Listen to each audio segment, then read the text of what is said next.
Esta crisis que tiene el Perú es crisis de valores. Máximo San Román, ex vicepresidente de la República, al cual le doy la bienvenida y le agradezco por su presencia en un día tan importante para el país. Con todo gusto. Muy buenas noches y muchísimas gracias por la invitación. Estoy visitando esta casa de la democracia, donde podemos expresar libremente nuestras ideas y nuestras preocupaciones. Y libremente muestre sus preocupaciones con lo que está pasando en el país, por favor. Es muy lamentable porque yo he participado en política, he sido presidente del Congreso, le hemos puesto el piloto automático para el desarrollo del país, hemos tenido un crecimiento de 25 años sostenido, tomando el primer lugar en América Latina y estamos pasando un momento dramático. Lastimosamente, muchos presidentes, mucho desorden, mucho descontento de la población, con razón, es verdad, porque nunca antes el Perú ha tenido tantos recursos. Fíjese, el 90 que yo fui elegido vicepresidente, nos entregaron un país quebrado, inviable, un producto de una gesta revolucionaria del gobierno militar, estatizó todas las empresas y provocó la quiebra del país. El país estaba en ese momento como un país inelegible, inviable. Entonces nosotros pusimos todos los esfuerzos, arreglamos, pusimos el piloto automático. Nos faltó arreglar la reforma del Estado. Hasta hoy día han pasado 30 años y no se toca ese tema. Tenemos un Estado paquidérmico, un Estado que no promueve la inversión, que no promueve la inversión pública en carreteras, en colegios y lo más importante, en la formación de las personas. Esta crisis que tiene el Perú es crisis de valores. Y es una pena que tengamos que decirlo y yo como protagonista de ese esfuerzo que hicimos, rescatar el país, ¿sabe con cuánto recibimos el país? Con caja negativa de 1.800 millones de dólares negativo. Y hoy el país, después de estos años de trabajo, producto del trabajo de los peruanos, tenemos cerca de 80.000 millones de dólares en reservas internacionales netas y podíamos seguir creciendo. Tenemos un país maravilloso, pero estamos en este momento de incertidumbre. Y eso mismo quiero preguntarle, porque yo creo que todos estamos de acuerdo de que la experiencia es muy valiosa cuando hablamos de política. ¿Cómo podría calificar la actitud del Poder Ejecutivo, el Premier y el Presidente, pero también del otro lado, el Presidente del Congreso, José William Zapata? Yo creo que están tratando de jugar su rol, pero lastimosamente yo he hablado con el presidente Castillo en 2 oportunidades. Yo le he recomendado lo que, bueno, él me invitó para escucharme. Yo le recomendé lo que todo el mundo recomienda. Tenemos que poner al servicio de nuestro país a las personas más calificadas. Y los tenemos, pero prescindiendo de su filiación partidaria y también pues que no hayan nacido necesariamente en Cajamarca. Me escuchó el presidente, pero no cumple. O sea, y ese día que usted le dijo eso, ¿qué le dijo el presidente? Se quedó, asintió con su cabeza. Le dio la razón. Pero me dio la razón, me invitó una segunda vez, pero en la segunda vez cuando me propuso hablar con el presidente del Consejo de Ministros, le dije, señor presidente, con esa persona no puedo hablar. Si lo único que está haciendo es enfrentar a nuestro pueblo, lo está enfrentando a usted con el pueblo que lo ha elegido, está provocando el enfrentamiento de clases sociales. Eso no puede ser, eso no nos va a conducir a nada bueno. Tenemos que cambiar y elegir un Consejo de Ministros incuestionable. Y eso es lo único que tenemos que hacer. El problema es que el presidente Pedro Castillo se reúne con personas lúcidas como usted y a todos les dice que sí. Y después no hace caso y bueno, como lo ha dicho nuestro invitado anterior, está prácticamente manipulado por el Premier. Todo lo que dice el Premier lo repite el presidente. Yo creo que lo que le falta es un buen consejero. Los consejeros y asesores que tiene alrededor, lastimosamente, el hecho de que digan, tú tienes derecho a guardar silencio. ¿Cómo un presidente puede no contestar a las preguntas? Ahí empieza todo el descalabro. Entonces, hay la Fiscalía y todos sus colaboradores y tiene 7 carpetas de investigación. Pero es una pena que tengamos que saber que hay 7 procesos de investigación al presidente de la República. Sí, pero para muchos eso ha sido creado por la prensa, a muchos que me refiero que defienden al presidente y para el propio presidente, carpetas que ha sido creada por la prensa, por la oposición, porque no, o como da el discurso Aníbal Torres y que repite el propio presidente Castillo, porque la oposición, la clase política no acepta que un maestro rural, que un profesor de escuela, que un campesino, que un rondero haya llegado al presidente. Oiga, es la perorata que constantemente nos están dando en esos últimos tiempos. Yo soy de un pueblito más pobre que donde ha nacido Pedro Castillo, ¿no? Que se llama una comunidad campesina, Yaucat. Pero eso no ha impedido de que yo pueda servir de verdad a mi país. Y nuestro gobierno de 18 meses de gobierno auténticamente democrático, cambiamos el país. Cambiamos porque elegimos un buen Consejo de Ministros y una buena asesoría internacional. ¿Para qué están? O sea, y teníamos como asesor, por ejemplo, a Javier Pérez de Cuéllar, quien nos relacionó con los organismos internacionales. Yo he estado presente con Michel Candezú, con el señor Trichet, del presidente Cruz de París, presentando que nos den una oportunidad, que tenemos un país maravilloso y estamos decididos a cambiarlo y le vamos a demostrar que en poco tiempo vamos a cumplir con nuestros compromisos. Porque muchos agoreros decían que había que pedir que se declare insolvencia total, ¿no? Quería que se olvide, que se condone la deuda que teníamos. Y eso fue, inclusive Alan García hizo una visita a países para tratar de pedir esto. Sin necesidad de eso, hablando con los altos organismos internacionales, logramos que nos dieran plazo. Además, no solamente eso, sino para pagar el retraso que teníamos en el Fondo Monetario, juntamos a países amigos con más de 1.200 millones de dólares para cumplir. Eso fue el punto de apoyo y ahora tenemos, como verán. Mi pregunta va a sonar súper retórica, pero esa misma capacidad de gestión de diferentes actores políticos de esos tiempos, ¿encuentra usted en este gobierno? Los hay que convocarlos. Es verdad que muchos no quieren participar en política. Ya, pero como gobierno como tal, ¿tiene esa misma vocación de resolver la crisis? Eso es la principal crítica que le dice al señor Pedro Castillo, ¿no? Que no sabe elegir. Desde su primer presidente del Consejo de Ministros. No, Guido Bellido. Guido Bellido. Lastimosamente, para dirigir un país, tienes que tener experiencia ejecutiva, de saber tomar decisiones. Un pequeño empresario tiene la experiencia de poder tomar decisiones para pagar su sueldo, para pagar su compromiso, para honrar el crédito. El crédito en un empresario es sagrado y es ilimitado. Es ilimitado cuando eres cumplido. Nunca te cierran las puertas. Y eso hay que enseñar. Es una cultura de responsabilidad que tenemos que hacer. Por eso, el país es maravilloso. A pesar de estas circunstancias, esperemos que dure muy poco tiempo, ¿no? Vamos a seguir creciendo. Tenemos todo. Y es por la gente. Claro, y tenemos gente valiosísima. Muchachos talentosos, creativos. ¿Cómo me vas a decir a mí, un patacala como yo, logro exportar máquinas para fabricar? Y el principal sostén que tengo en este momento, porque el mercado se ha recesado tremendamente, es las exportaciones. Seguimos exportando el doble a Estados Unidos. Claro, no es muy grande, a Estados Unidos y a Italia, por ejemplo. Entonces nos dan trabajo ellos. Y si convocamos a muchos otros más, vamos a realmente ser como en el arándano, los primeros en el mundo. Pero y antes no había arándano. Señor Máximo San Román, que usted no ha hecho de sus orígenes un arma política como se ha ocurrido en este gobierno y otros que lo escuché hace años que hablamos de Toledo, ¿no? Este origen humilde como un arma política.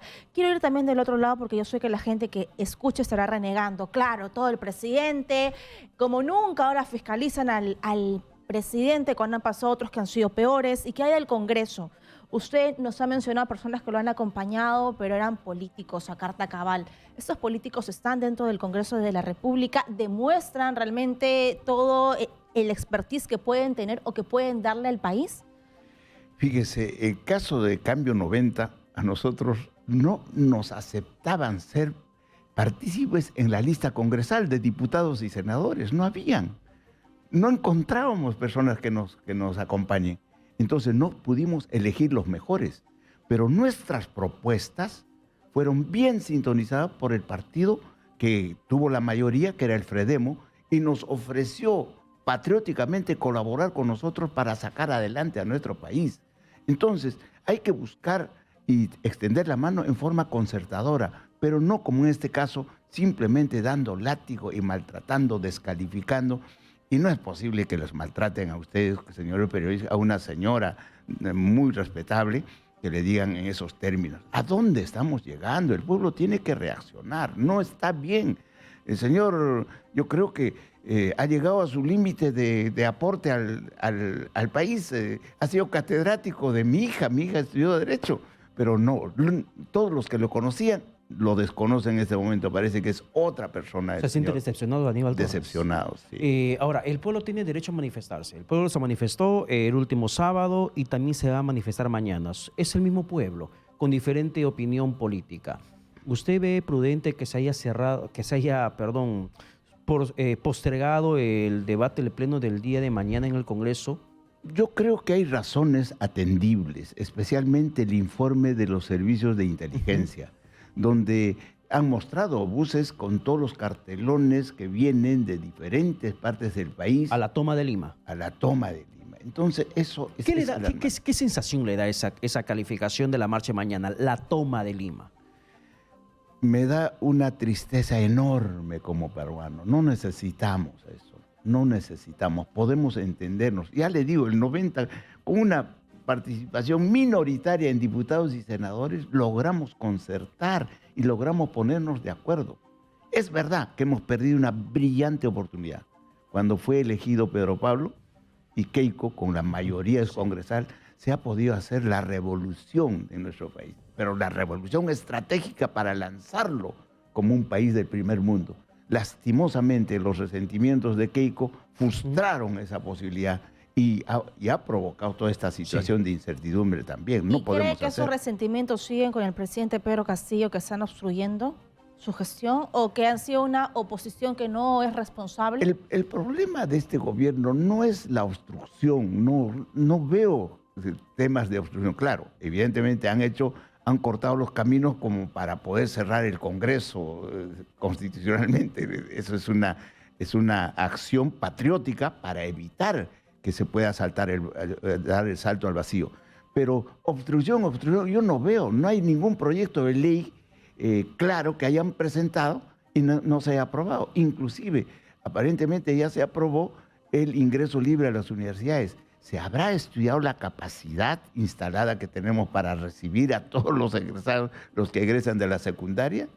Entonces son medidas populistas. Eso es lo peligroso.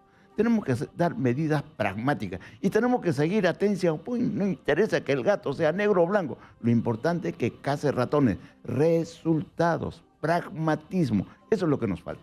Y hablando de resultados, ¿en qué resultará esa situación de crisis en el país? Mañana, movilización, planteamiento de cuestión de confianza postergado, pero que de todas formas se va a dar. Un Congreso que sigue juntando firmas para que pueda alcanzar la suficiente para que vaya el presidente. ¿En qué vamos a resultar? Estamos en un entrampamiento. Evidentemente, la única forma de cambiar la presidencia es la vacancia y para eso se necesitan los votos. Lastimosamente hemos visto que los niños, como ejemplo, que se fueron y que han sido comprobados, ¿no es cierto?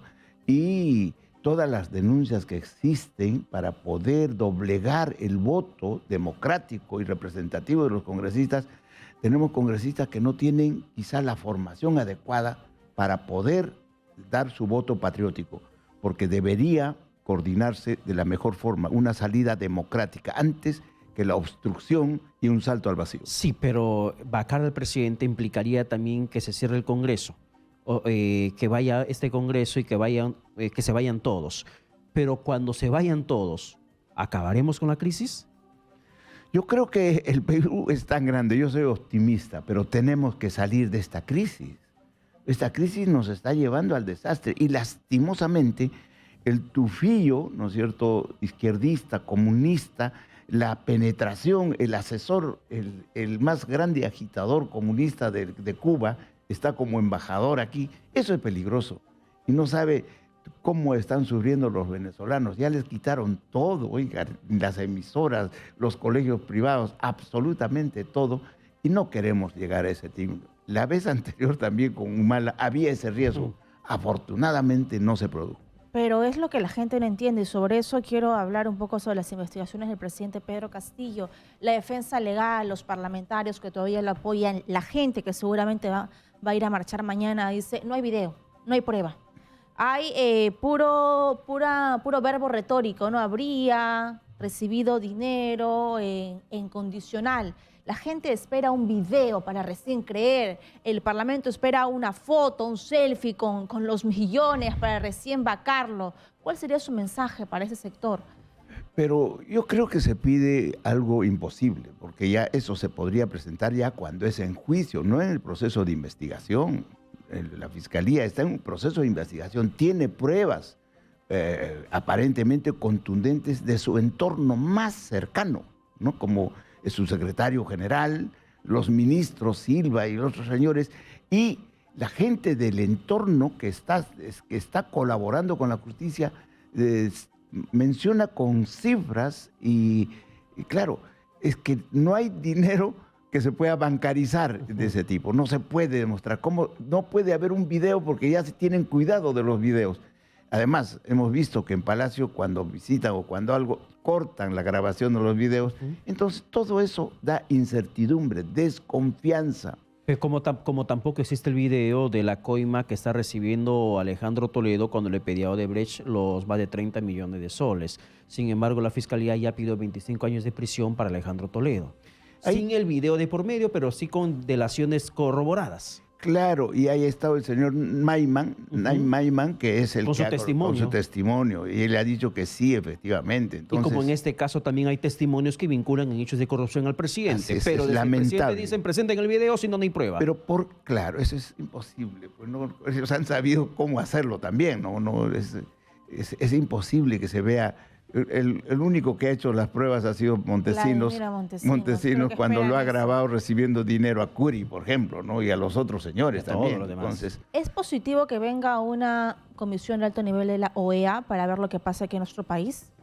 ¿Para usted? Yo creo que el canciller y el presidente del Consejo de Ministros y el Ejecutivo en general han cometido un error, porque solamente han hecho un informe parcial, no la verdad de los hechos. Entonces, la OEA, que sabemos el tufillo caviar que tienen, han aprobado por aclamación, pero no podemos ser ajenos a eso, es una realidad.